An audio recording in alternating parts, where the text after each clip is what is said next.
शिव महापुराण की कथा कहती है पुरुषोत्तम मास चालू हुआ है,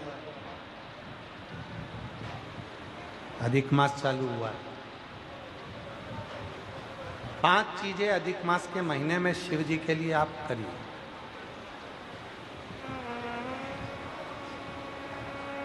तीन वर्ष में एक बार अधिक मास आता है, पुरुषोत्तम मास आता है। हम पूरी कथा पुरुषोत्तम मास की भी आपको कथा के बीच में कहेंगे।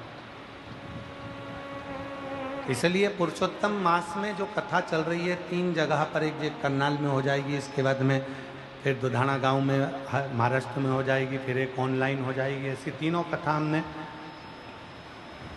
अधिक मास पार्ट 1, अधिक मास पार्ट 2, अधिक मास पार्ट 3, इस नाम से हम इस कथा को दिए। पूरे पुरुषोत्तम मास में, अधिक मास में आपको 3 कथाएं हम श्रवण कराएं, बाबा की कृपा हुई तो। और उन तीनों कथाओं का क्रम, शिव को कैसे रिझाया है। 5 चीजें धारण करो। आज 17 मई से अधिक मास प्रारंभ हुआ है, जो 15 जून तक चलेगा। इस 15 जून तक के अधिक मास में 5 चीजें अपने अंदर धारण करना है। पहले नंबर का, शिव जी को 1 लोटा जल सुबह से लेकर शाम तक के बीच में कभी भी चढ़ाना जरूर। दूसरा,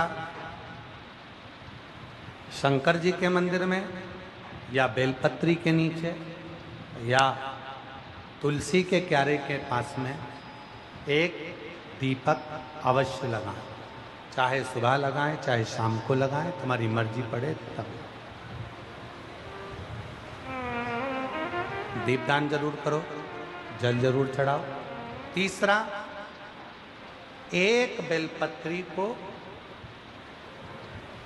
रख लें और उसी बेलपत्र को पहले दिन से लेकर 17 मई से लेकर, अधिक मास के पहले दिन से लेकर अधिक मास के आखिरी दिन तक 15 जून तक एक ही बेलपत्र को एक कागज में या किताब में उसको रख लें।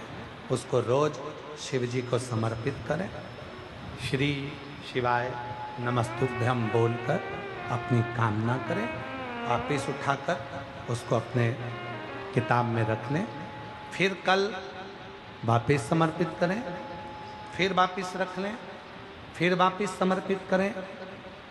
1 महीना अधिक मास का, पुरुषोत्तम मास का, यदि एक ही बेलपत्र को सर्वत्र चढ़ाया जाए, उसी बेलपत्र को बारंबार समर्पित करा जाए और उस बेलपत्र को अधिक मास पूर्ण होने के बाद फिर उसको जो आप मालपुआ दान करते हैं, उस मालपुए के साथ अगर दान कर दें तो जिंदगी में कभी किसी के दरवाजे पर हाथ नहीं फैलाना पड़ेगा। भगवान इतनी बरकत आपको प्रदान करे, इतनी बरकत दे। एक बेलपत्र, वही बेलपत्र पहले दिन से चालू होती है।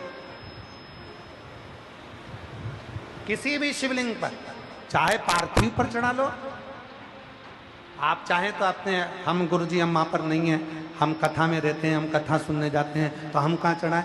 एक कंकर उठाओ, पार्थिव पे चढ़ाओ।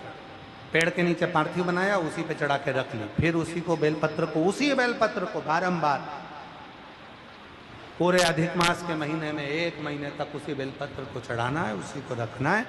फिर आखिरी दिन जो अधिक मास पूर्ण होगा, उस दिन उस बेलपत्र को मालपुए पे रखकर शिव जी को चढ़ाकर लेके आना पहले, फिर मालपुए पे रखना और उसको रखकर फिर भगवान उस मालपुए को तुम दान। मालपुआ दान नहीं कर सकते तो तुम बतासे दान कर दो, पर मीठे के साथ उस बेलपत्र को दान किया जाए। बतासा है, मिठाई है, कोई 33 कोई भी सामग्री 33 जो मीठी हो वो रखकर आप दे सकते। कभी किसी के दरवाजे पर कितनी भी मुसीबत आ जाए, कितना भी दुख आ जाए, कितनी भी तकलीफ आ जाए, कितना भी कष्ट आ जाए, कितना भी कष्ट आ जाए, आपको किसी के आगे हाथ नहीं फैलाना पड़ेंगे। लक्ष्मी की व्यवस्था स्वयं मेरा कुबेरेश्वर महादेव, मेरा महाकाल राजा, मेरा विश्वनाथ स्वयं एक बेल वही चलती। 5 चीजें करना है आपको। पहले नंबर पर जम के बोलो जल, दूसरे नंबर पर दीप, तीसरे नंबर पर बेलपत्र, चौथे नंबर पर भगवान शंकर के मंदिर में नंदी के दोनों सींगों के बीच में से शिव के शिवलिंग का दर्शन।